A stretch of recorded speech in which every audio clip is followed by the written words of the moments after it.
Hopefully it works. Okay, we should be streaming. And guys, welcome back to episode 16 of the Tech Lounge. And I hope you all are doing very well. I'm joined by Kev from Tech Showdown. How you doing, Kev? I'm doing great, Brian. Yeah, it's been really fun just trying to get through a lot of content, just like you, so we can have plenty of time to go over every nook and cranny of Ryzen Yeah, once the all that stuff starts to go live. yeah, exactly. The Ryzen stuff's going to be pretty damn big, isn't it? So, Yeah, a big revolution in the tech scene. Everyone's gearing up for this. Everyone just keeps going, oh my god, Ryzen. Everywhere you turn, everyone's talking about Ryzen. It's insane. So, I can't wait. Personally, I think it's going to be awesome. I think people have just been waiting for this. It's been in the making for years, and it's finally coming. So, in a few yeah, days, exactly. a Yeah, few days, it's going to hit you guys and we're going to see what this thing does to the market. It's already shaking things up from what we hear. First article, Intel's already responding. And this is actually legit. This article's legit. I'm checking it out now. Microcenter are dropping these prices as they say. We've got yeah, a heap of price cuts on the Intel CPUs. This is before Ryzen's even out. yeah. Before this thing's even out, we got price cuts. So Yeah. This is what a lot of people, you can't say you were surprised by this because a lot of us expected this to happen. Intel had been doing very well in terms of margins for quite some time. So, of course, as soon as Ryzen came out, they were going to change that. And yeah, we see a lot of drops there, especially on the Broadwell E range, which is, again, something we also expected to see bigger drops there and everything else. But it's good for consumers out there. Obviously, saves you a bit of money if you are still keen to go towards Intel. I guess after all the testing comes out with Ryzen, yeah. we'll be able to see. And, it works out. This is why competition is good, brings prices down. But in another year, I think a 5820K and a cheap X number, once X299 is released, I think an X99 motherboard and a 5820K, for example, that might become a good used price performance value play. Mm, Because mm, I honestly, I've between the 6800K and the 5820K, I thought there was bugger all difference because the 5820K clocked higher. I found it clocked actually a lot higher. Mine went to 4.6 stable. This yeah. thing only goes to 4.3 max. So these are max versus max. And of course, I drop it down 100 megahertz because diminishing returns. But 4.2 versus 4.5. I mean, there's your performance gains all gone down the window from a new CPU architecture. Yeah, exactly.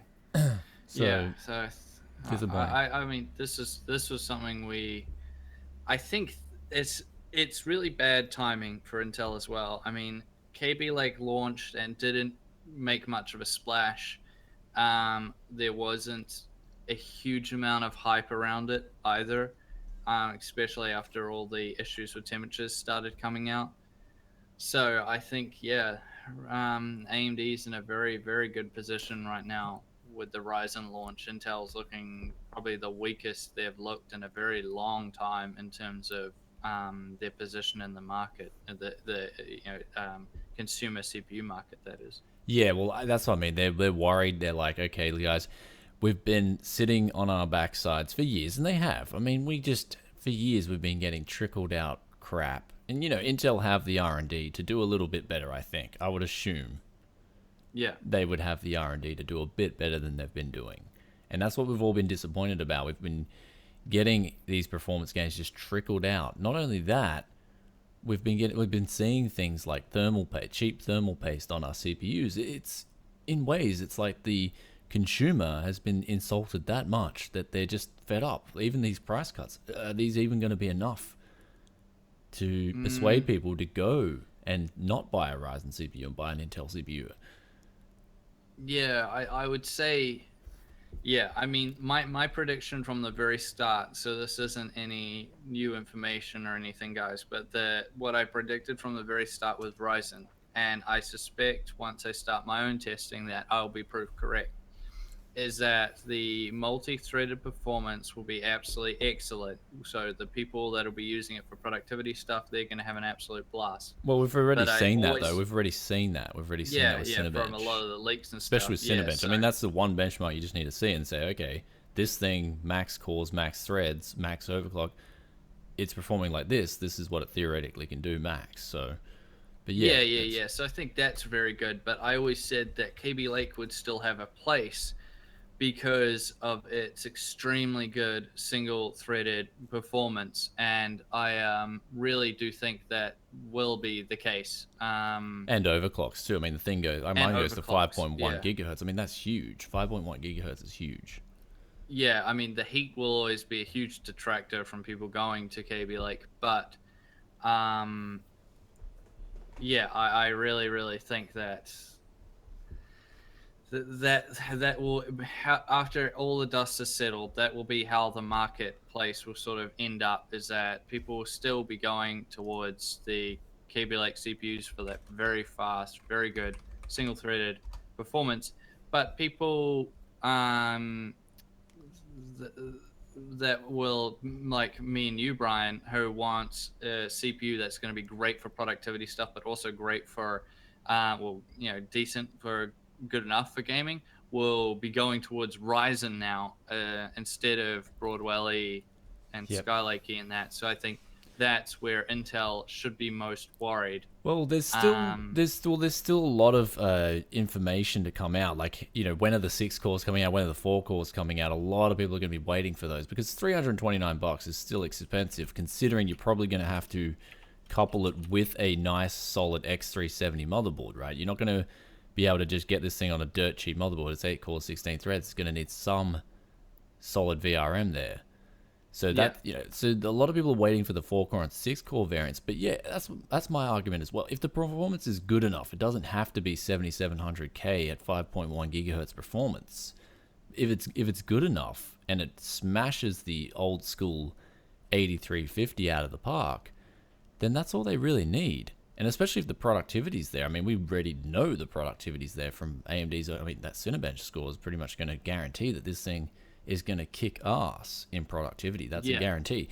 But yeah, I've voiced my concerns about that dual CPU design, interconnected. yeah, I've been voicing it for a while. It's something you can't ignore because I've had dual Xeons. I've gamed on dual Xeons for 6 months. I know, or at least 6 months. I forgot exactly how long I did, but I've gamed on these things for 6 months. I know their weaknesses. For me, it felt like the dual Xeons had this inherent input lag as opposed to a single CPU setup. Not only that, you got lower yeah, frames. And then even people were telling me in the comment section that one CPU of that E5 2670 will perform better than two. yeah, So like this yeah. is one CPU performing better than two. So a dual CPU design, of course, it's completely different. They've got a 2017 or 2014 architecture versus how old Sandy Bridge is, but of course, there's some variance there, but you got 2 CPUs in physical sockets versus 1 CPU, but still the core thing of having 2 CPUs interconnected is still there. That's still there. How's that going to perform Yeah, in games? yeah, I get what you're saying, and I think you're completely right. So, I mean, yeah, I think we agree here that for productivity stuff, I have no worries at all. I think Ryzen is going to be absolutely fantastic for it. So, if you were someone out there who's looking or was looking to build a workstation, and there are a lot of you guys out there, because a few people have hit me up to ask about it, I would say definitely.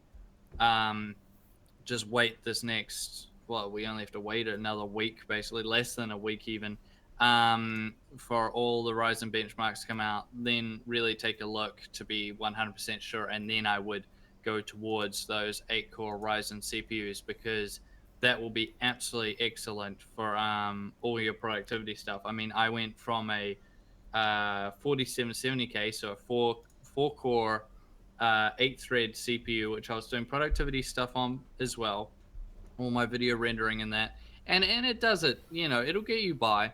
But man, after I went to the 6900K, oh, it's so much better. The rendering times are cut in half. Everything was just much more smooth. It's just a much better experience, way more time efficient. Well, to be honest, I mean, I thought the 6 core was a great balance. It's a great balance for even me doing video editing, having Skype conversations up. But that 16 core 32 threaded beast that I had, man, that one thing was great. You could just do everything at the same time and not have a hiccup. Like, you could be rendering that video, playing a Yeah. game, talking on Skype, listening to music, making a thumbnail when you die in Dota 2. Like, you do all this stuff at the same time. There just wasn't one slowdown. I really loved that aspect. Of course, you got to Oh remember yeah. that the more multitasking you do, generally the more RAM you're going to want as well. Don't ignore that factor, you know, because there was, again, I copped this for a few videos. Like, I remember a few videos, people just kept telling me you don't need 64 gigabytes of RAM, you only need 32. It's like, no way. For me, I need 64 gigabytes of RAM. Have to have it. So with my kind of setup, I have to have it. Because I Yeah, load, yeah. sometimes I'm loading 100 gigabytes of footage for a 4K cut, you know. I usually, when I do my videos, I overshoot. Like, I will not, sometimes I won't even use half the amount of B-roll I took in one video. Yeah, yeah. Just No, because I like, 100%. it's just better to be safe than sorry. I'd rather just have, I've got the camera there, Wise will do all the Yeah. B-roll, shoot it all, and then drop it into Adobe Premiere Pro and be like, okay, let's get this video nice and fresh and everyone's going to love it. So, but that's 100 gigabytes. I need 64 gigabytes of RAM, but I don't even know how the, I don't even know how the conversation ended up talking about memory. But anyway, guys, price cuts. They're real. They're coming. So if you were the guys who, you know, I'm sure there's a few guys out there that are going to be like, look, I want to get an Intel CPU. I don't trust AMD. There's going to be those guys. You can now get it with a price cut. So, Yeah, yeah. and of So, course, you know, AMD helped you again. the AMD pre-ordering, I'd say if you're going for productivity, that's a guaranteed sell. I really want to get my hands on it to see how it does in gaming. I've got my reservations just because of the dual Xeons. I want to test it. I really want to get Yeah, in-depth yeah. testing done for you guys. Yeah. I can't wait to do that. Hopefully, I'll be able to get a day one review. Be pushing it for time. I mean, what's three days until this thing's released? Pretty much 3 days. Damn, Yeah, yeah. I'm not sure if that's going to be that sort of like it's as I pushing try to it. explain to people, being a Australian or New Zealand tech YouTuber is like having a handicap. It's like being a tech YouTuber on hard mode because you're always so delayed. We always have to wait so much longer than everybody else. So to Especially in get our stuff. New Zealand, man. Oh, New Zealand's just a shocker. It takes stuff so long to Have get here. So Have they you ever sort of thought, like it's bro? always Okay, have you ever thought? Did you got your passport? You got your Aussie passport. I mean, you get your New Zealand passport. You live in Oz anytime you want. Have you ever thought of just yeah. catching a plane, coming over, just living here? I mean, half my family lives in Australia already, so Well, it there wouldn't you actually go. be that difficult. But Well, I think half of no, New Zealand lives in Australia at the moment. it's actually been going the other way lately. More Aussies coming here than Kiwis going there. But the yeah, I mean, it is something I have thought about in the past. But no, it's just one of those things. But even Aussie, like even I see your videos are oftentimes something will launch. You'll see all the Americans and Canadians put out all their content, and then like a week Well, later, of course they're going to get um, first dibs. They got the biggest market in the world, so yeah, yeah, it goes exactly, without saying. Yeah. yeah, Australia's pretty good. I find I mean, we do bitch about prices a lot, I'd say about 50% of the times it's warranted. Yeah, the prices are pretty stupid. But prices, like, Jesus, if you guys are in Oz and you think prices are bad, just wait until you head to some other places in the world. Holy shit, they get bad. Like, they get real yeah, bad.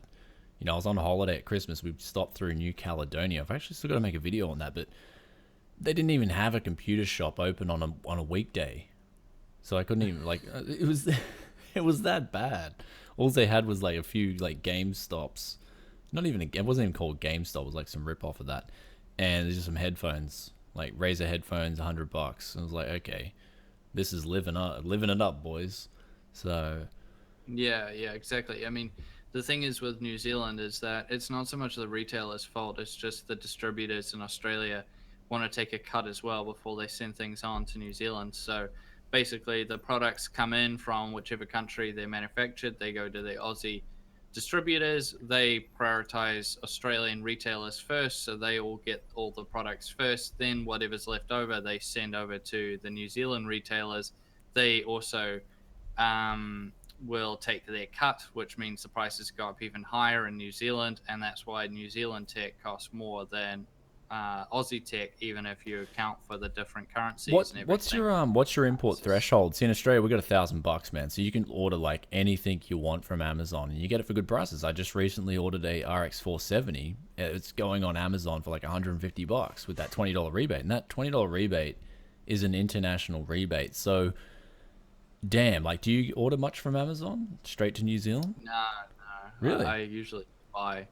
I try to buy locally whenever I can. I'm a bit of a patriot. I like supporting the New Zealand retailers as much as I can, right on. because I know it's sort of hard to. Yeah. It's hard for them to compete a lot of the time. So I like to support local business, and it gets rewarded because companies like Playtech support me. So Right on. it There you sort of go. goes full circle. But so that's my way of doing things. But yeah, that's sort of why it's difficult. But we're making.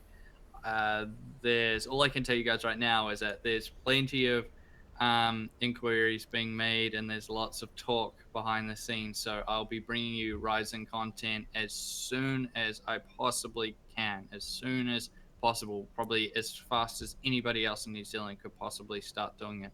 What if Flash Lightning comes over New Zealand, bro? Then you're done. Okay, anyway, so we've got Ryzen. Okay, so next article here, Ryzen overclock frequency bundles. So the MSI range of AM4 boards, basically with their game boost knobs, they've figured out what the pre-boost settings are. And so what we've got here is essentially we've got a list here, and it shows you all those clock settings on the motherboard here. So interesting indicator. It would give you an idea that they've tested behind closed doors. I really like this article because it's sort of like, hey, MSI have done all the testing behind closed doors, and this is what we're seeing based on their BIOS settings. It's kind of like a very intuitive leak. I like it. I like this article. Yeah, it's pretty good. Although, if we look further down in the article, it has something that we already do know about, because obviously Brian runs a 6800K, I run a 6900K, and there's the Broadwell E ones. I actually run an MSI X99 motherboard, so I can tell you because I've tried this out before. So you'll see going down, there's 4.4, 4.6, 4.5, 4.7. Those stage 10 and 11 ones. I can tell you for a fact, a 6900K, good luck. You'd have to have the golden chip to get those sorts of frequencies out of a 6900K. Now, I've done it on stage 8, the 4.3. It will go to 4.3, but it's not the most happy-chappy there. But 4.2, it's extremely happy. So stage 6 on this, it will be happy as Larry at that amount. So then if we take that logic, which isn't extremely sound, but let's just roll with it anyway, and apply it to the Ryzen ones, then we can say that stage 8 is probably the one which the majority of people will be able to take them. So that will mean that I was going to say stage 8. 4.3. Well, stage 8, I think it got me to, I think it was 4.9. I forgot off memory. I remember I did my MSI motherboard. It was 4.9 gigahertz. I think stage 8 was around about it. It was around about the sweet spot. So yes, guesstimate would be like stage 10 and stage 11, kill your CPU stages. So like on air anyway, you'd have to have some really damn good water cooling. But I'd say stage 6 and stage 8 would be around about your estimate of the max sort of overclocks on a decent binned chip. And so what we see here, though, we can see the range, right? We've got around 4.3 gigahertz to 4.1 gigahertz. Would that be safe to assume that that's where the majority of Ryzen CPUs will end up? I think so. Yeah, I would agree with that also. I think it does seem like they're not going to be... I mean, the funniest thing about this is I honestly, when I first looked at that graph, I thought it was round the wrong way. I was expecting those quad cores to be the higher overclockers rather than the big 8 cores. I don't know how I could explain it in an easy way, but it's sort of part of the reason why things like KB Lake can overclock so much better. Well, there's a lot of reasons there, but they're a bit chip. Well, I mean, 7700K is the cream of the crop on the 4 core. Yeah. Like that's the cream. It's the best of the best there. Then you go into a different manufacturer on the 6 core to 10 core. So you've got the 4-core being the cream of the crop. You got this time around, we're pretty certain, everyone's certain that it's just the 8-core is the cream of the crop, and then you're skewing down to the 4-core, all on the same manufacturer there. So it remains to be seen, but this is what it's looking like. Your 4-core is not as good as your 6-core. Your 6-core is not as good as your 8-core. Not just in the fact that there might be something faulty on that CPU, but also in the bin as well. Maybe. I mean, it's too early to tell. I'd say that they're all gonna. I'd say overall they're all gonna be much the same, I guess, because they're already releasing the 1700, which I do kind of assume that the 1800X is going to be the cream of the crop versus the 1700. I'd imagine they'd have a smart binning process because they will. Yeah, I can't imagine them charging $170 just for turbo noobs. You know what I mean? Like, okay, you're a turbo noob, you got to pay $170. So as well. Yeah, like, and then of course we got the LN2 score as well, where it was around about 5.3 or something, wasn't it? They maxed out at. Yeah, it got pretty. Yeah, they went pretty up there. So I would say, I mean, this is also, you guys, maybe guys that don't do much overclocking. There is a lot of people will just overclock, and a lot of CPUs automatically will overclock one core much higher than the others for your single-threaded applications. What I'm gathering from this, if I can go off what MSI have done in the past with Broadwell this will mean 4.3 on all 8 cores, not just on a single one. Are there any turbo noobs out there in the comments? Go represent, guys. Just say I'm a turbo noob. Yeah, so we'll be addressing that later, but just. Yes, so I think that'll be something else. But if that's meaning 4.3 across all 8, then you can possibly get it up higher if you were just doing it on a single core rather than going across. It really depends on what you want. The reason why I do it across all 8 on my 6900K is because the primary reason why I use that CPU is productivity. I want all 8 cores going hard, so when I do rendering and other things, it works out well. But if you're not doing any productivity type stuff, then you'll just be wanting one core going super hard, because that's what a lot of games will require. Maybe not so much going forward, but we'll have to see. But yeah, that's it's funny. I'm looking at these bundles here. It's like £580 for a AMD 1700, a B350 Plus, 8 gigabytes of DDR4. I mean, I'm just kind of wondering who would want to get an 8-core 16-threaded CPU and then 8 gigabytes of DDR4. Like, it's a bit of a dumb bundle. Like, you'd want at least 16 gigabytes of RAM with an 8-core. Come on, guys. Just saying. It's sort of funny though if you think about it, because a lot of people have been showing different bundles that you can get with that AMD 1700, R7 1700.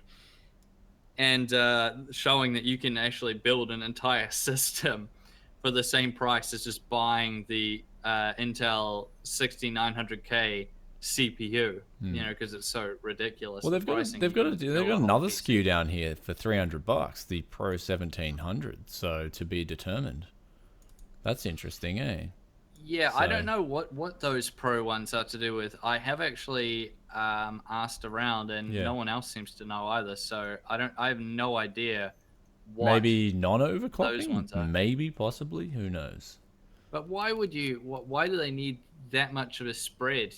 Well, because market, if you've got a non-overclockable model, then you can just put the absolute crappest of the crap of the bin on non-overclock, and you can keep everyone happy. Someone's getting a CPU for $299. Yeah. So, I'm just putting that out there. I'd be probably wrong, but we got here now. There's a lot of worry going on. Intel allegedly playing dirty to undercut AMD Ryzen. So, we've seen this in the past. Intel have been fined 2 times, I believe. This is 2009, the EU decision, $1.4 billion fine. Then in the States, they were copped with a big fine. I mean, these guys have just been throwing fines for anti-competitive practices, where they were just getting HP and Dell and stuff like that, and they're like, "Yeah, guys, use our CPUs. We'll pay you off some money, give you a bit of a deal. Just don't use the competitor's product. Don't do it." So they've been found guilty of that. And they've even been found going on the record as saying Dell loves money. So Yeah, there's a lot of the worst one I found from the FTC's findings was that Intel paid slash coerced software and hardware vendors to not support or to limit their support for AMD CPUs.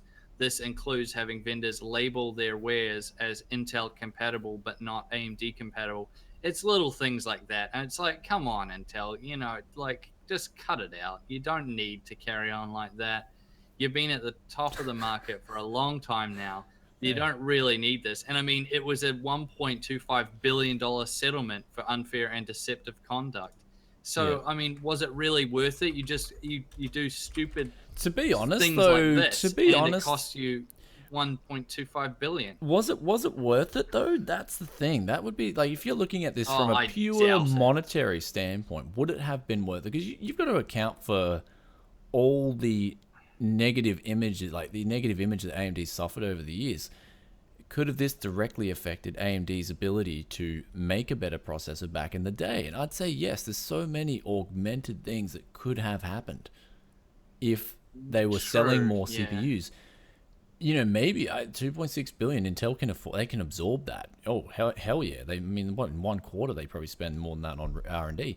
So they can absorb the costs. And they knocked AMD out. They hammered them by doing this stuff in the past. They just Yeah, it's not absolutely good obliterated. though. I mean, And like that's the it thing, right? really, I'd say yeah. 2.6 billion. They almost.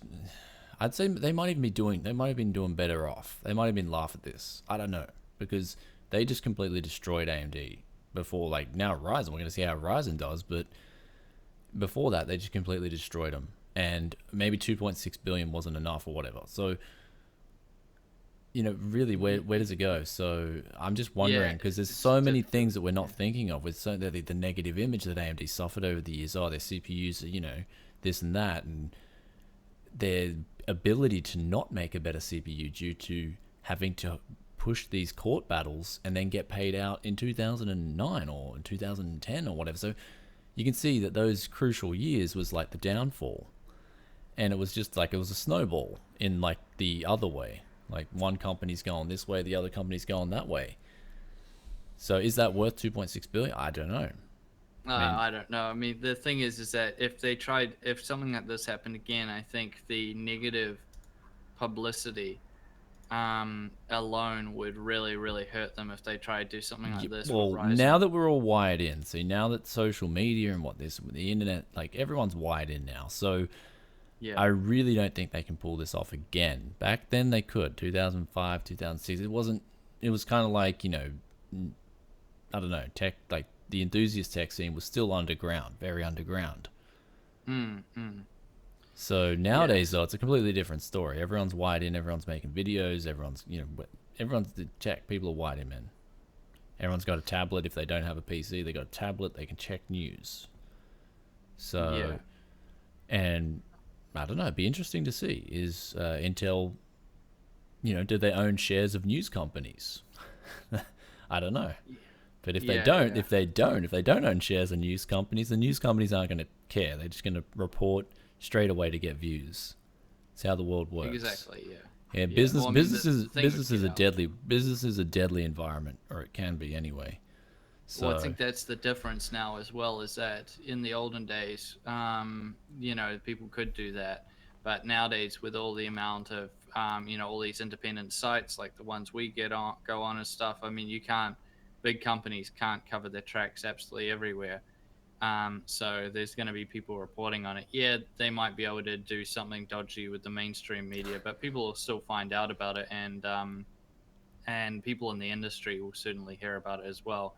And they're the ones that might change. I mean, if Intel does dodgy stuff like this, it's their server market, their server CPU sales, which are really propping them up. mm. And if they do enough stuff like that, then maybe people in the industry will start to get a negative opinion and go over to the Naples Ryzen Well, server that's where CPUs. AMD. We already know that's where AMD is going to hit really hard. Is in the server They market. need to hit them Well, hard there. If they want to take some money off Intel's hands, man, they're going to go. And I've heard around the industry that there is a lot of chatter about that. Like Yeah, a but lot that's the. more than you would think. A But you lot look of at those. people But are you look at sick those of product. spending so much. Yeah, but you look at those productivity scores, man. They're pretty much they're so highly correlated to a server workload, SQL and whatnot. So that is really good for AMD. That's why, for us gamers, we're really just the guys who love gaming. We want the performance. We like this is what the whole community is based around. But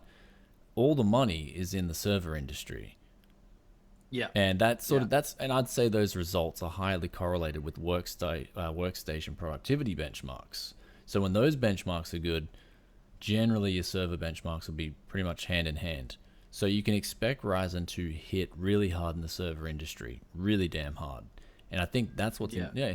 Intel's not. I mean, of course, but we're just hearing this stuff here, like Intel allegedly sending out emails. Call us before you're right, guys. So hey, just hold on that Ryzen review. We just want to check it out, So make sure you got the Intel Yeah, pricing right in your review.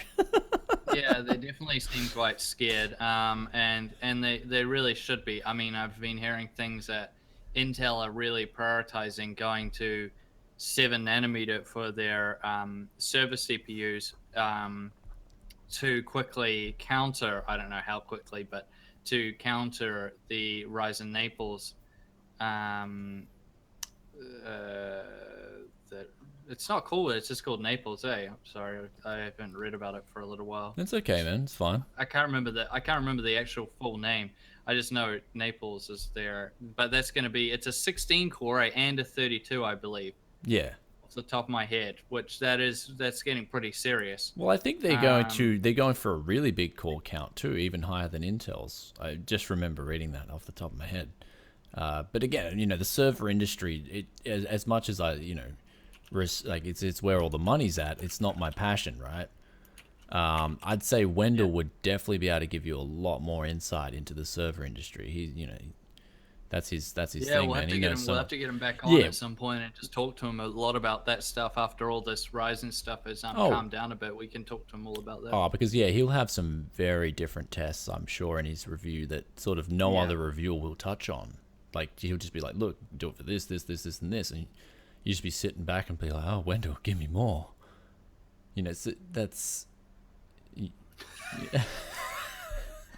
Well, Yeah, Wendell is that's how it definitely. is. I mean, when we've, as me and Brian are both tech YouTubers, we can sort of tell who knows their stuff and who doesn't just from our own personal knowledge. And honestly, out of all the tech YouTubers I watch, Wendell is the top dog. He really, really knows his stuff, and that's not to disparage anybody else. There's plenty of other people that are really smart, but Wendell is really onto it. No, Like, Wendell's like the Jesus. guy. Wendell's like the guy who was in it from the beginning, kind of like he was in it, before all the AMD K6 and stuff. He was fiddling with tech back in like the early '90s or whatever. Like that's Wendell. As soon as he was a young kid, yeah, as soon as he was a young kid, he was fiddling with tech.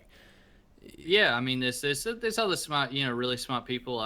Steve from Hardware Unboxed. I mean, Steve's an OG as well. I mean, Steve's an OG, yeah. He's been going a real long time. So, Yeah. but Steve's really onto it as well. There's really smart, tech YouTubers out there. Yeah. But yeah, it'd be good. We will look into this more in the future because even though it might seem a bit boring to you guys, this actually means a lot because a lot of times the companies will prioritize a lot of R&D, especially when they're going to be changing their manufacturing process for the server market, because they can charge a lot for the CPUs, which sort of can make up a lot of that R&D cost. When they're charging several $1,000s for each CPU, that can justify it a lot more. So it kind of has a trickle down type effect in the sense that they'll go crazy with these server CPUs, and that'll trickle down. I'm going to give you guys an example of how much money they can make off a CPU. Now, if they're cutting money, okay, let's look at the G4560, okay, Pentium, whatnot. It's the exact same CPU on a hardware standpoint as a 7700K, exact same thing. There's just things have been disabled. That's all it is. Things have been disabled. So you've got the exact same piece of hardware, same PCB, same die on board, exact same stuff, and you're paying $60 versus $330. all that extra money is just going to Intel. I mean, sure, if they're doing the R&D and they're doing the work, then they deserve that money. But that's where people question Intel. Are they doing the work? We've been getting trickled out crap for years. So that's just to give you an idea. And same with the 1700. It's going to be the exact same as the 1800X from a hardware standpoint. It's going to be the exact same thing. But you're paying an extra $170 for hopefully a better bin. That's pretty fair. Yeah. I think that's pretty fair. But $60 versus $330, you can start to see the picture. Exactly. But yeah, with the OGs, you know, like we got Wendell. He's an OG hardware guy. Like he came into it, you know, and Steve. These guys were into it from the very start with hardware in mind. I don't know about you, man, but I came in like I was a noob in my teenage days. I just wanted to build a gaming computer to play games. And then as I became washed out, like as you get older, guys, you're gonna like if you're young at the moment and you're pretty good at gaming, just enjoy it because you're gonna be washed up in 10 years' time. and then that's when you get into hardware and you help all the young guys out. So that's what that's where I pat myself on the back every time I can help a young guy out and get him good frames, get him a good gaming experience because he's going to enjoy it a lot more than me. Me now, I just get frustrated, when Dota 2 when someone kicks my ass mid 1v1, I just I get schooled a lot more because I know back in 2010 when I was playing mid 1 versus 1 in Heroes of New Earth, I could school that guy. I was schooling guys left, right, and center. I even schooled one of the pros mid 1v1, but now I can't do that. I'm just getting schooled by noobs. So, done, man. Washed up, guys. Even got the grey hairs to prove it. So, all right. So, okay. So we got the AMD right. This was just a backup article. How Intel could outmuscle AMD. I don't think it's going to be real this time. I hope it's not real because look, we've got the Cinebench scores already out there. You can't now. Everyone knows how Ryzen performs, maximum threads, maximum cores, and you know how it performs. So if there's other productivity benchmarks coming out and it's like, oh, Intel's just absolutely slamming AMD, you're kind of going to look at it and scratch your head and be like, why is that now? So all the news is out there. Everything's out there. Ryzen performs really well. I don't think they can outmuscle them through software manipulation anymore. I think that's out the window. Or hopefully it is. So I don't think it would be that possible anymore. Not without some big pushback from other companies. We're all wired in. Stay wired in, guys. Stay wired in. That's what we got to do. Got to keep support because AMD needs support now as well. So if they've got a good product, if they've got a legit good product, I want to see them come back. I mean, it's good for you guys. Even if you are the biggest Intel fanboy. You want AMD to do well because all that's going to do for Intel is A, they'll drop prices, so you'll get to buy their stuff for cheaper, and B, it'll force them to be more competitive, so you'll end up getting, more power for your money in the coming, say, like Cannon Lake and other things like that. So you're obviously going to want AMD to really give them a kick in the backside because it will also help you if you're an Intel fanboy. Well, that's the thing. Okay, so we're going to move on now to the 1080 Ti. It's planned for mid-March. So we talked about this before. Mid-March apparently now. So it's coming out even sooner. Now, I've seen GTX 1080s going on sale in Australia for around about 770 Australian dollars, which is actually pretty cheap. It's coming under 600 US. So maybe they're gearing up. Like this release of the 1080 Ti is going to be pretty soon. I think it is going to be pretty soon. But as we discussed last week, I don't see myself wanting one of these at all because it's just way too late in the cycle. 1080's already been out for it. It feels like it's next year's card almost. Sort of, yeah. I think it's going to come into a spot. It's at the bottom of that article. It has, they say to be acknowledged with everything. But let's be real. We already know what this is going to be. It's a cut down Titan XP. It'll have probably the same memory, 12 gigs GDDR5X. I would imagine. Gigs. I mean, I don't know yet. I mean, I made a prediction that it wouldn't have 5X, but as time's gone on, I mean, sheesh, they've had so much time now to source 5X. Oh, I would imagine they would. I would imagine I have 5X now because just so much time's gone by. It's like there's Yeah, I would imagine it would. So there's that, and I would say CUDA cores wise, the Titan XP has 3,584 CUDA cores. I would imagine the 1080 Ti will have 3,200 something or 3,300 something. It's basically going to be, I would imagine, it'll have a 250 watt TDP. I'll be, I'm really sure about that, and it'll come in with a lower price tag. So I think it'll just be a GPU there that'll just be a cheaper version of the Titan XP. It'll come in probably about 30% lower in price or 25% lower in price, and it'll maybe be like 1 or 2 frames slower or something like that. So maybe a few percentage points slower, and that's all it's really going to be. It's just going to target that very high-end enthusiast market, people that might have been saving up already to buy a Titan XP, and they've just decided, oh well, I may as well just get the 1080 Ti because it's just a cheaper version of the same thing. And of course the Titan XP sales will just go down to pretty much zero once the 1080 Ti will come out. But this is very late in the cycle. Yeah, it is very late. I'm more excited for the 1060 Ti. Like when I saw these rumors, I'm like, okay, 1060 Ti, it could be real. It could be launched besides the 1080 Ti. This seems real legit. I mean, there is that price market certainly there for it. I mean, you've got $280 possibly. I'd say that's where it's going to hit because you can get GTX 1070s for around $370, $380. I'd say $290 would be looking because it's right in between 1060, 1070 prices. 1060 Ti for around about that, $290. I'm guessing $300 price tag. That'd be legit. What do you think the specs will be? Do you think it'll be a cut down 1070 or a boosted 1060? I mean, that's what I think, right? It can't be the 1060 because the 1060 already runs the full power GP106 GPU. It has to be the GP104, which means it will just be a further. You have the 1080. Which is GP104, then you got the 1070, which is a cut down version, and then the 1060 Ti would just be a further cut down version of that same GP104 GPU. So you just reckon they'll cut it down to like a few more CUDA cores than a 1060? Yeah, they'll trim it down more. They'll take probably some of the memory off, and a few things like that. Then you get the laptop version. It's got one more cluster enabled. Oh my god, I got to get a laptop now. Like remember that wasn't it the 1070's got like another cluster enabled, and I was just like, hey, it's still a laptop, who gives a shit? Yeah, so I think I love my desktops, guys. I love my desktops. I think we all do. Of course I respect laptops have their place, but I love my desktops. I always will prefer them over laptops, especially when you get these big screens now. Like, have you got yourself the 34 inch ultra wide yet? Have you taken the plunge? I'm not the hugest fan of ultra wides. I prefer the I stick to I'm just running a 28 inch 4K display, but now I've tested how many 3 ultra wides now, and yeah, they're definitely nice. I just can't. In all the reviews I did, I just said I just cannot justify these enormous costs that they. Have you seen the Sammy? Have you seen the CF791?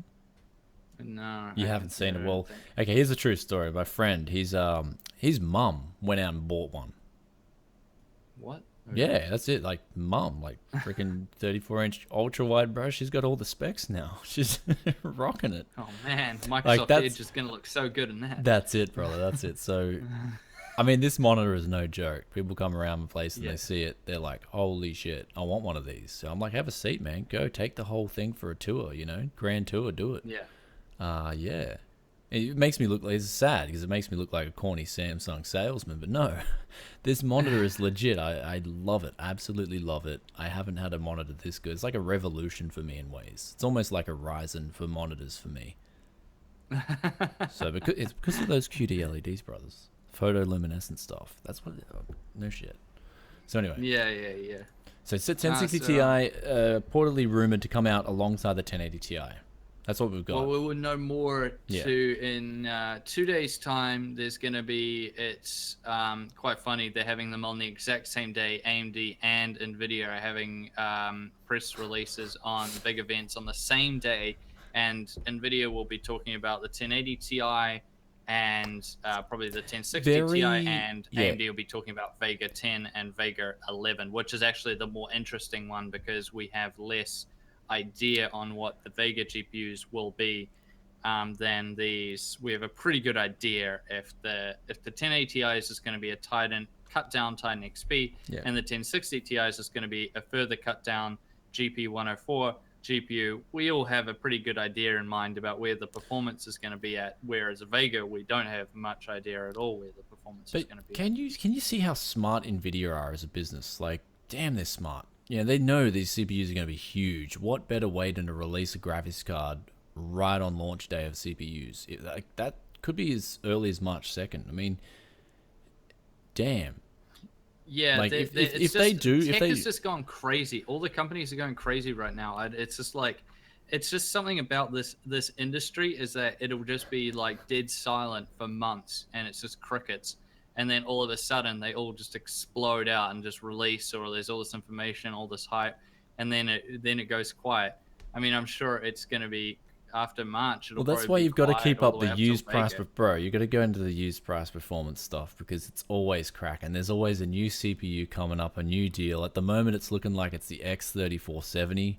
That's looking like the deal at the moment. $50, 4 cores, 8 threads, overclockable. Man, that's the new CPU, I think. That's the deal. That's the deal breaker. So you can see there's all these new deals coming up all the time. That's the new deal.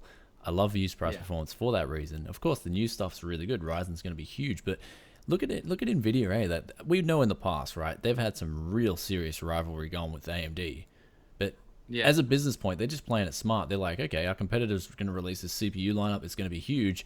Let's release a GPU beside it. Like, I mean, they play it. NVIDIA play it smart, man. That's why they were the best. I guess that's why they're the best company on the S&P for performance. I mean, Jesus Christ, they're good. Yeah, exactly. I mean, NVIDIA doesn't muck around. They don't muck around, do they? They just don't muck around. Sorry to any Christians out there. I don't mean to offend you guys. Sorry, I shouldn't have used that word. That's actually, for me, that's worse than cursing because I've met some Christian people. They're so lovely, man. Like every Christian I've come across in my life, absolutely amazing people. It's weird. No, it's weird, man. You know, crazy. Anyway, so Nokia 3310. Do you want to take this away? Because this is just a blast from the past. I mean, I saw a hell of a lot of people talking about this, and it's if you do not remember, or maybe you weren't old enough to remember, as maybe some of our audience are, the 3310 was a Nokia back in. It would have come out in 2001, no, it would have been a bit later than that. 2002, is this the one that was like a hammer? You could double down as a hammer? Yeah. They called it this thing was like a brick. It would like, I remember a friend of mine throwing his 3310 at a road sign once, and it like hit it and like just fell down the ground. We picked it up and it was fine. And other things, they were just like unkillable, and they had this big reputation of being these unkillable phones. My mum actually had the 3315, which was essentially the same thing, just sort of like a slightly updated model. But so it seems like Nokia in their they're wanting to get back into the market. They've been through some pretty tough times lately, if you're not aware. But I mean, when was the last time you heard Nokia have a top real hit phone? Because nowadays, like I've been using this Huawei, and I dropped this from like the other one in the vlog. I dropped that from a meter. The screen just cracked, and the worst thing about it was, I thought it would just be a quick take off the glass, put another one on, job's done. No, had to remove all the hardware out the back, and then I found out I ordered the wrong part anyway. So now so it's basically this new one. It's not a carbon copy of the old one. Obviously, that would be that would be funny, but it's a much more modernized version. So it's going to have a little, the old one only had a black and white screen. Obviously, this one will have a color screen. They're reckoning it's going to have a 22-hour battery, which is pretty awesome, and you're going to be able to play Snake on it, which a lot of people will like, because that was like the main game. $50? Is that what they're saying? What, $50? $50. Yeah, it has a 2-megapixel rear camera, and I think I don't know. I think a lot of people will end up buying this just for nostalgia reasons, but I don't know how well it'll actually do, but good on Nokia. You know, I guess they figured, oh well, we haven't had a hit in a while. Why not $50 is just bring pretty out cheap. our, our biggest hit phone I think we've ever released. Are you going to buy one of these and To be just make a honest. video on it? How tough is the 3310? I think that'd be a great video. I want to see it on your channel then. Bro, I just buy one I and assure destroy you, it. there will be Like, like 300 videos from all the smartphone and tablet guys that do all those types of videos. okay. I'm sure they will make videos No, well, doing that exact. you've got to take thing. it up a step then. Buy like 10 of them, and then use them as ninja stars, and then make like a Bro. skit. That thing's dangerous, man. You throw that at someone, it's like, Well, that's oh, it. it's Like thrown. just just ninja stars, 3310s. Like you got to take it up a level. Why should people watch your review? Because you're using them like a samurai. Yeah, it would be pretty funny. I think that this will probably be a hit with the oldies as well, or kids that are looking to buy a phone for parents or grandparents, something like that. I think this would be a nice simple one to give them, very solid and durable and reliable, as you would expect from Nokia. So yeah, good on Nokia getting back in the public eye, and More trying on to, the guys, more on bring the something phone else out. news. So we got more phone news here. We'll just get through the phone news and we get onto the Q&A. But we got here the 10 nanometer, yeah, from Samsung. Yes, this is Samsung's first 10 nanometer. Octa-core. I forgot how you pronounce it. Exynos. Yeah, that sounds about right. Exynos. We'll go with that. Exynos 9 chip. I'll just go with a little bit of a different twist. I'll go Exynos. Or Exynos, I suppose. Maybe, I don't know. Anyways, regardless, this is their first 10 nanometer, so it's good to see Samsung getting down to 10. Samsung have been doing quite good in the mobile Exynos. CPU market. I mean, they've been doing a good job. So yeah, don't know if this will go in the new Galaxy S8. It may or may not, but they're saying going down to the 10 nanometer FinFET process delivers 27% higher performance while consuming 40% less power when compared to earlier 14 nanometer technology. Yep. So that's really good. Obviously, what you'd like to see, and yeah, this should be really solid. I think that the performance is a good thing, obviously, but I think more people are interested in the power efficiency when it comes to smartphones. I mean, we're all wanting that really good battery life. To be honest, man, like I'm not like I don't like for me as long as a phone can take pictures, call, Instagram, Twitter, and Facebook or whatever. Like I'm not too concerned with it. So I mean, yeah, it's more for me. It's like a meh thing. I mean, it's good in the sense there's a lot of power users out there. There are. That's I mean, exactly it's right. not. I'm not even a power user, so I understand what you're meaning. All Yeah. I do use my phone for is a handful of things. Yeah. But I'm saying for the power users out there, people that will kill a phone in a day, every single day, they're just. Oh going yeah, hard for the guys all on day Wall long. Street. Yeah, the This guys is- on Wall Street yeah. who've got like This 5 is different good, charts man. on their thing. 40% less power. Yeah, they got like that's live, no joke. live monitoring of the stock markets all on their phone. Oh, alert this, alert that, bang, bang, bang. Hell, they might even have Red Alert playing at the same time. Like that's how some of these guys roll. So, and yeah, apparently they're getting ready to launch the Galaxy S8 as well on April 21st. Yeah, so this will be interesting. Looks really. It's Is looking that? like it's I mean, is gonna that the have a prototype? 4K display. Like that's the prototype I'm shot. sorry. The photo in that article. I'm not 100% sure, but It what looks their nice. Dang. expected specs is a 4K display, so that's kind of crazy. Processor, they're saying it's going to be the Qualcomm Snapdragon 821, but I believe they might try put in that new 10 nanometer CPU in there. 20 megapixel rear camera expected. Obviously, Android 7.0 and 6 gigs of RAM. 4,000 milliamp hour battery. That's no joke either. That's pretty damn big in a phone. The standard we see for a phone with that screen size would be something like between 3,000 and 3,500. So jumping to 4,000. But of course, guys, wait a little while. Of course, it'll yeah, be we don't want to make another- $670. Crazy. Yeah, I mean it is expensive, and this is supposed to be a high-end phone.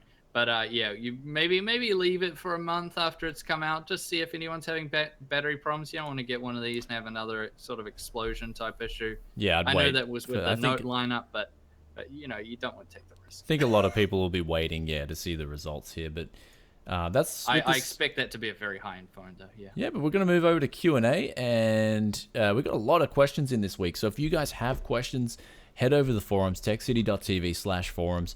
I'll be making a new thread for next week's questions. So if you guys can't make the stream and you want your questions answered, drop in here and I'll try and answer them for you. And we got here the first, everyone's always talking, this is a good question from Osiris99.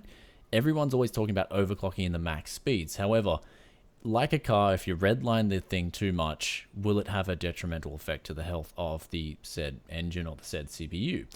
Now, with the 7700, it's a lot different, right? I mean, if you're talking about redlining a engine, right, you're talking about taking it to the absolute max that it's rated to go at. If we're taking a 7700K, especially on air and water, we're not taking it near its max. Like those guys on LN2, they're essentially doing the redlining. You know what I mean? They're the guys who are doing all the redlining. What you're doing with an air and water overclock is you're basically finding that sweet spot level, that level where diminishing returns really start to kick in. And for instance, my CPU, it'll go up to 5.1 gigahertz. This is the one that I recently looked at, but I'll only do that for benchmarking. If I was running that thing 24/7, it'd be at 5 or even 4.9. I'd definitely drop it down to 5, 100 megahertz lower, and you can get that 100 megahertz. It'll cost you like 50 millivolts. So it's not worth it for the extra power consumption and the extra strain on the CPU. So for a lot of people overclocking, I recommend finding that max overclock, dropping it 100 megahertz, and you'll be able to, the long-term effects will be a lot better. But yeah, if you do run your CPU, for instance, if I get my 7700K, find a way to max it out, go whatever, 1.48 volt, 5.2 gigahertz all day, every day, it's going to be crazy because the CPU's not only got the extra heat there, it's working harder, and then it's got the extra voltage to handle. It is a one big cycle that just gets worse and worse and worse. So you do want to find that sweet spot, and that's what they call it in overclocking, the sweet spot. You want to find it for your CPU and just sit there, and you should have a healthy life with your CPU for years to come. Yeah.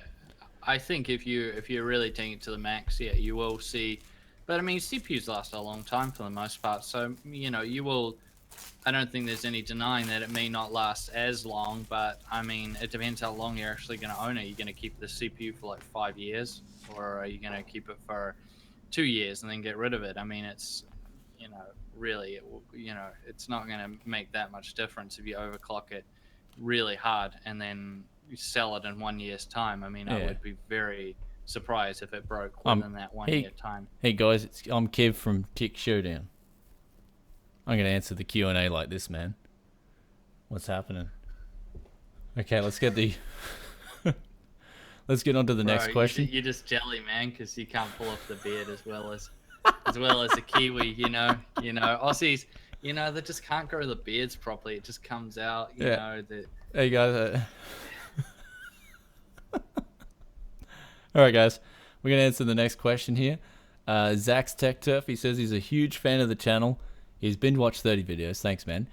He's been inspired to create custom PCs. Okay, cool. I'll put your link in the description if you want. And he wants to make a video from dumpsters to playing Crysis. Now, I think he wants to know how he can get extra performance without spending a whole lot of extra money on the build.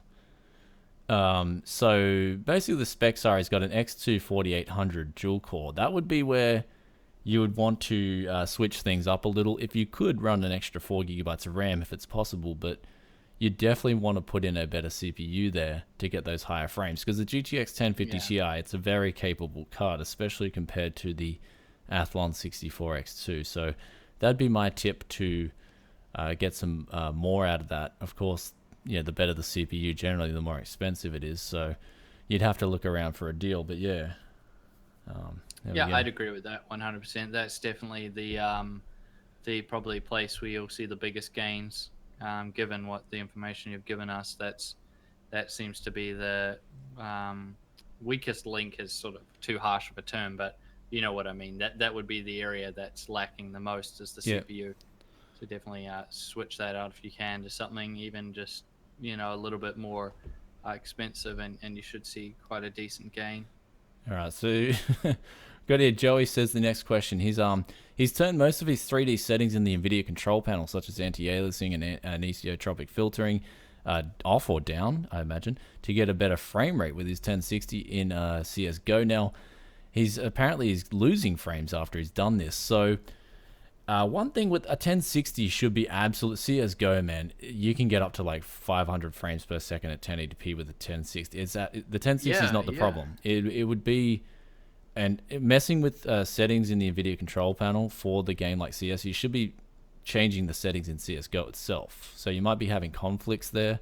I would just honestly, I'd just probably just reinstall your drivers and then go back into CS:GO, change the settings in CS:GO, and find what settings they work. Keep in mind, Fallout 4, if you want to break the 60 FPS VSync cap, then you will want to go into the NVIDIA control panel and disable VSync manually. That's about all I do. And of course, the pre-rendered frame setting. Put that to 1, and yeah, you should be cool after that. So, yeah. What's up?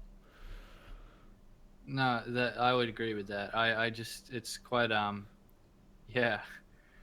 What, you know, was 300 frames on Ultra before and not high enough in CS:GO.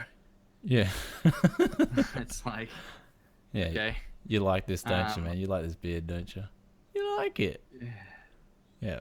Yeah, man. You really, you look, you know, your gray hair, because what are you, you're like 45 now, right? That's it. So, Brian, Brian, yes, Showdown City, bro.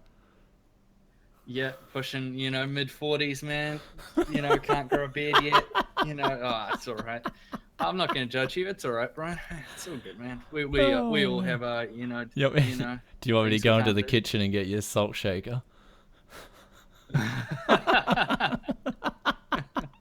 All right, dude.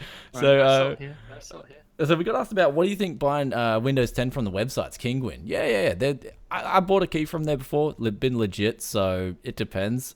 With anything, I have heard of people getting hosed on Kinguin, so your mileage may vary. How about you, Kev? What's your experience with Kinguin? I've never used that website before, so I can't I can't really have an opinion on it. But just having a look at it now, it looks fine. So yeah, I'm sure. I mean, if you say it's been fine for you, then yeah, I think it'll be all right. You have to be careful with some of these keys, though. I see that it says OEM key. Some of you guys out there, be aware of that. It is slightly different to some of the other ones. If you're building a brand new system, then it won't matter for you, though. All right, so Waver D, he says he's got a spare GTX 660 MSI, and the voltage is locked.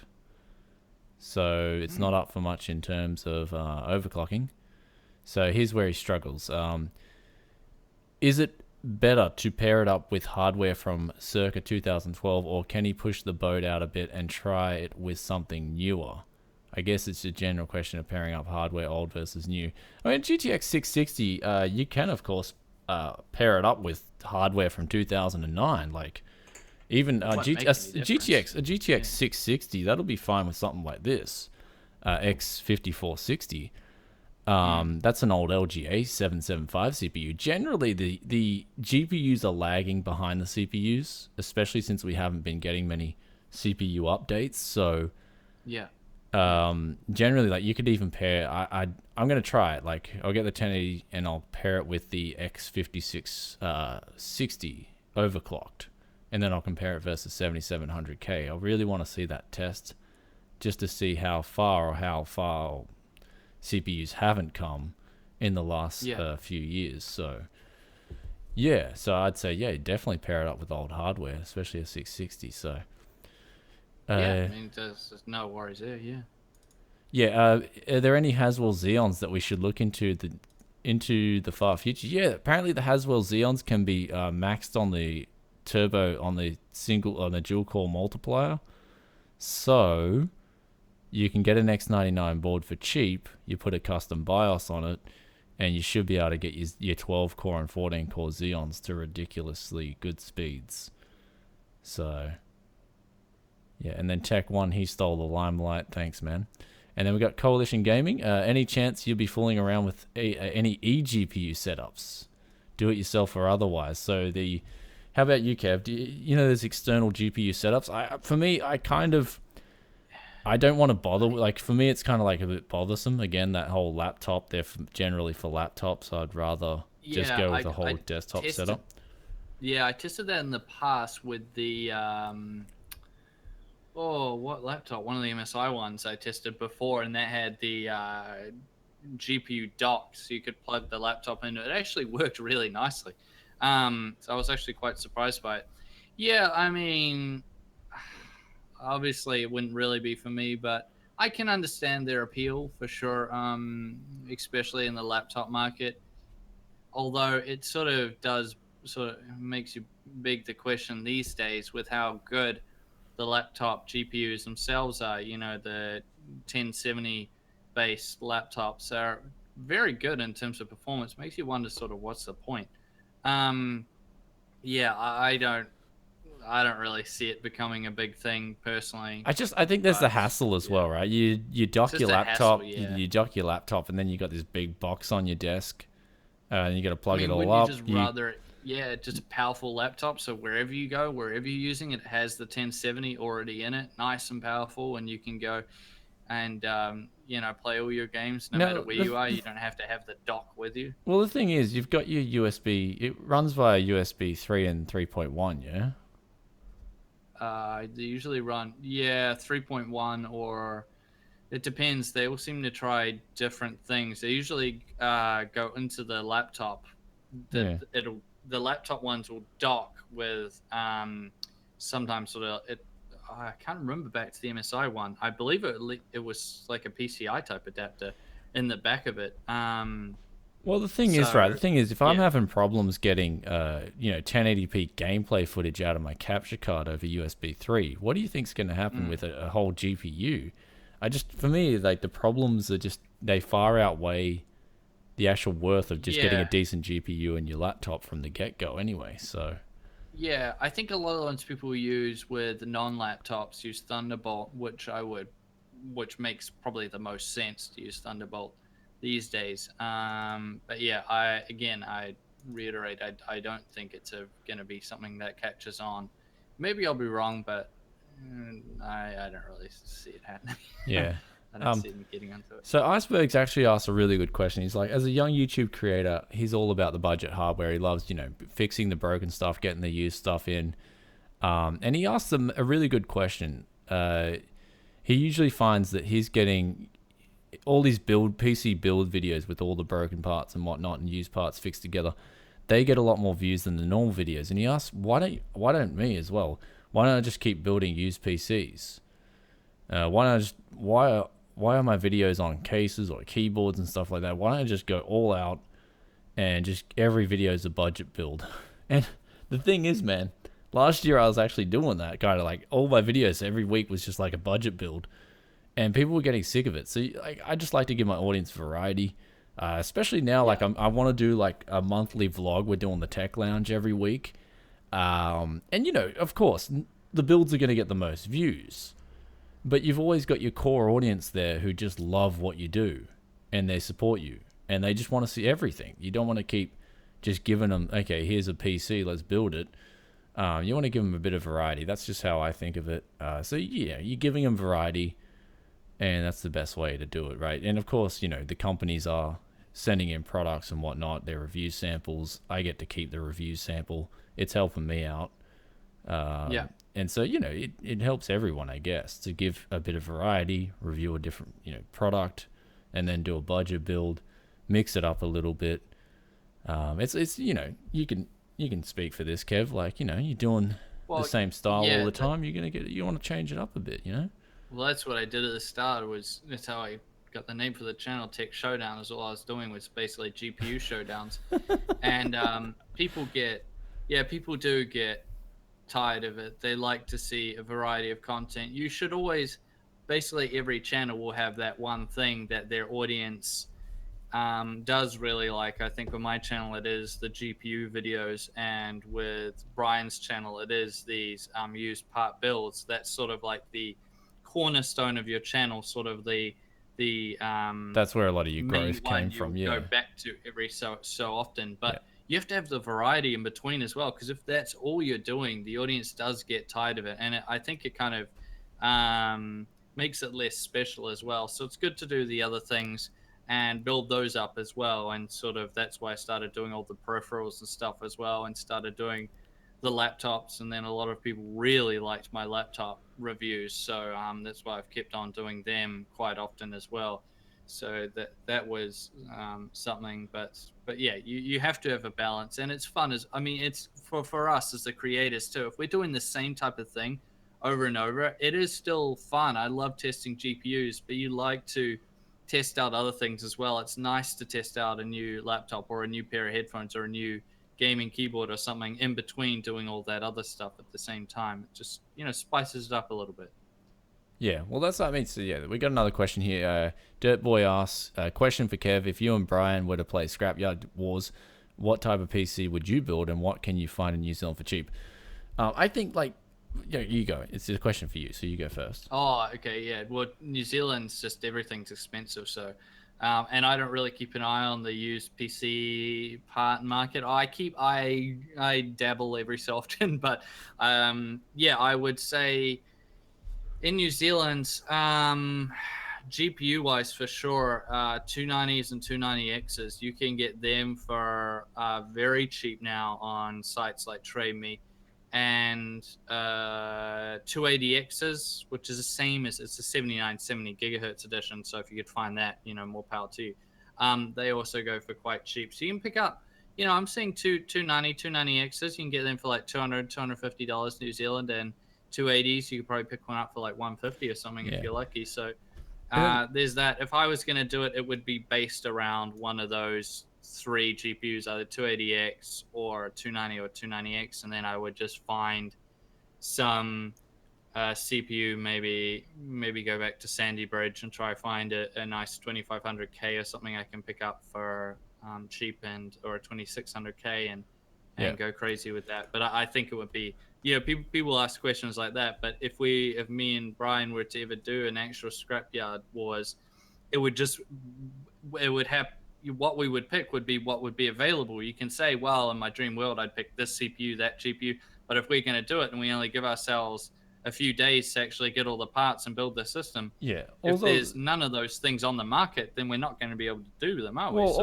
all I was going to say is if we did this, I'd fly over to where you're at and we'd do it where you're at. I don't care. Like any other person in the world, as long as they're not going to drop me in the middle of a ghetto, I'll come over to where you're at and we'll do Scrapyard Wars. You know what I mean? For me, it'd be so much fun. It'd be a new experience, So whatever, wherever, I'm down, brothers. I love a good challenge. So, if we were to do this, I'd go over to New Zealand and we'd go on the road, get a car, and put some sheep decals on it. Oh. Yeah, man, you can put your kangaroo decals on it and bounce around, and you can bounce out of New Zealand while you're at it. All right, man. So, wait for the All Blacks to kick you out. we gotta get through these questions here. We're gonna ask about the comparisons. We're gonna be doing comparisons. Of course, R7 CPU versus Kaby Lake. So we're gonna be testing that. Someone got a banged up H81M. And he says, what's a good CPU to go with it? Depends on your budget. The dual core, the G3258 will be really cheap. Of course, you've got the 1231 V3, which is a really good Xeon. That's 4-core, 8 threads. So there's a few different options there. So, and wait until after Ryzen, of course. So, someone asked, the last question here we've got is the 1700 versus the 1700X and the 1800X. What's the difference? One's got a lower TDP, right? One's got, the 1700 has 65 watts. So what's the difference? Really, the 1800X is the highest clocked out of the box. Whether it's the highest bend, we still have to find that out. But again, it's for people who just don't care about overclocking, or even people who care about overclocking and want the best bin. So that's why they're paying the extra money. For me, I'm looking at the R7 1700 and loving what I'm seeing. That's going to be the value pick. How well it overclocks on average. We'll make some threads anyway once this is released, and we'll get some feedback from everyone in the thread about how well different SKUs overclock with legit results for you guys. So anyway, guys, been a big show this week. Thanks for tuning in. If you guys have questions, head over to techcity.tv/forums. I'll make a new thread for that. We can ask questions in there, and we'll answer them next week. And sorry, we were a bit late. I had to get this new setup, ultra wide setup, cracking. Hope you guys enjoy it. I got the ultra wide news coming to you, and I'll put Kev's channel. I'll put that in the link in the description below. Thanks for tuning in. You guys are awesome, and I'll take this beard off. And anything to say before we go, Kev? Yeah, if you guys want to, I saw a few people asking where can you find my channel. Just type in Tech Showdown in YouTube or in Google. You'll see my silly smile come up, and you can check out my channel. I will be doing a lot of Ryzen content very soon. Obviously, we're still under NDA, so not much we can do right now. But yeah, I promise you guys that is in the process right now, and it will be. Hopefully, I'll be doing 1800X and 1700X videos. Might do a showdown comparing the two of them to each other. What Brian was just saying, you know, try to do some overclocking and really see if that 1800X is maybe worth it over the 1700X in terms of paying that extra money for it. All right, guys. So I'll be doing stuff like that very soon. We got to get going. So love y'all. Thanks for tuning in, and we'll catch you guys next week on another awesome episode of the Tech Lounge. Look forward to it, guys. Peace out for now.